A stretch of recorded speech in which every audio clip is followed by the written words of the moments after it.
Today, on behalf of Core AME Church and Core CDC, we are hosting a press conference in response to the multitude of executive orders that have been issued by President Trump. And at this time, I would like to call forward our pastor, Ralph E. Williamson, to begin the program. Thank you, Farrakhan, and thank each and every one of you for being here and being in attendance for this press conference as we have gathered here today. This is really very dear to my heart. And so as we look at where we are in today's context, I would just like to say, ladies and gentlemen, thank you for gathering here today to address a pressing issue that affects the fabric of our community. Recently, a series of executive orders signed by the president put a hold on all government spending until a review of previously approved funding could be conducted. However, as of this morning, this action has been rescinded, as stated by the Office of Management and Budget. While this is good news, the fear and anxiety placed upon the people should not be taken lightly.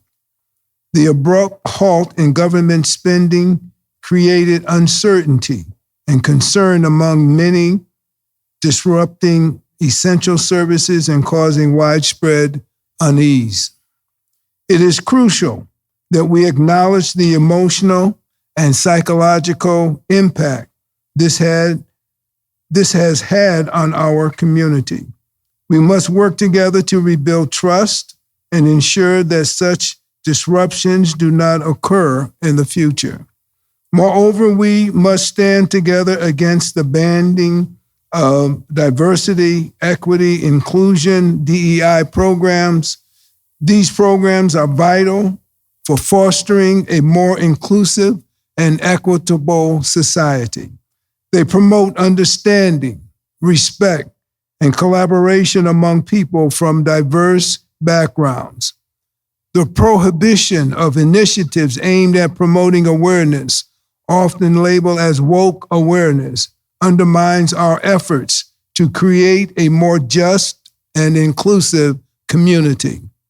Additionally, we must address the harmful impacts of the proposed ending of birthright citizenships.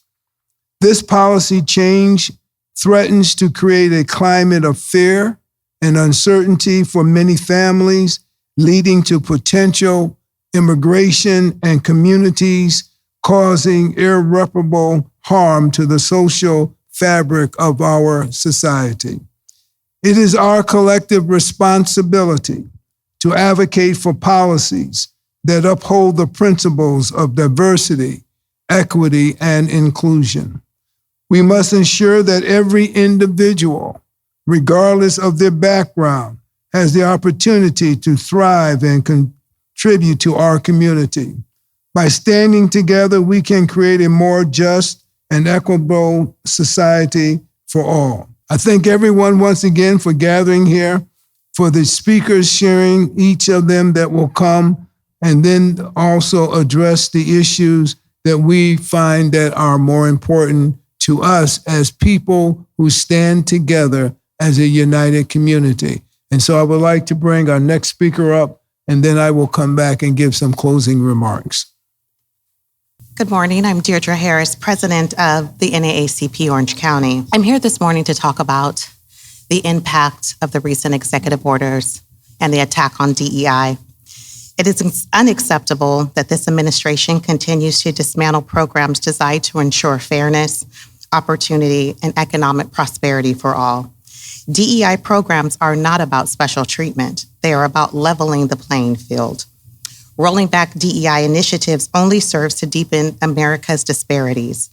This attack on equity and inclusion threatens public services that millions of Americans rely on, shifting powers and resources away from our working communities. This is a calculated move to redefine the role of government. Privatizing essential services reinforce systemic discriminations. The data is so very clear. Diverse organizations are stronger and more successful. Companies show that businesses in the top quarters that are more diverse are 36% more profitable than the ones in the bottom. Equity and inclusion are not just about moral imperatives, they are economic necessities. The Orange County NAACP remains committed to fighting against policies that roll back progress and will continue to advocate for more equitable in society for all. I want to thank each of these individuals that stand behind me for being here tonight or this afternoon. Once again, for gathering here and for speaking and sharing their views and their willingness to share as we continue to work together and strive to make a difference in this community and letting others know that we are standing together and we are not divided. But before we end this press conference, we are asking Governor Newsom and our Attorney General, Rob Barter, to continue efforts to defend the people of California against the the halting of federal funds, the unconstitutional end to birthright citizenship, and the abrupt end to DEI programs. And we ask the people of California to call on their congressional representatives and our United States senators to do the same in opposing these orders. In Orange County, we call upon Congressman Lou Correa, Mike Levin, David Min, Congresswoman Young Kim, and Linda Sanchez, and Congressman Derek Tran to do all they can to represent the people of Orange County, to uphold the Constitution with birthright citizenship and stop the immediate ban on immigration and deportation that is continuing in our nation, that is causing so much hatred and division among people who are afraid to show themselves in public for fear of being deported. We ask that you stand with us and being united as we fight against the injustices that we see that is facing our nation in this season in which we are living. Thank you for being a part of this press conference, and we pray that you will go out and make a difference so that we can bring about change and impact the communities in which we love and which we live. Thank you again.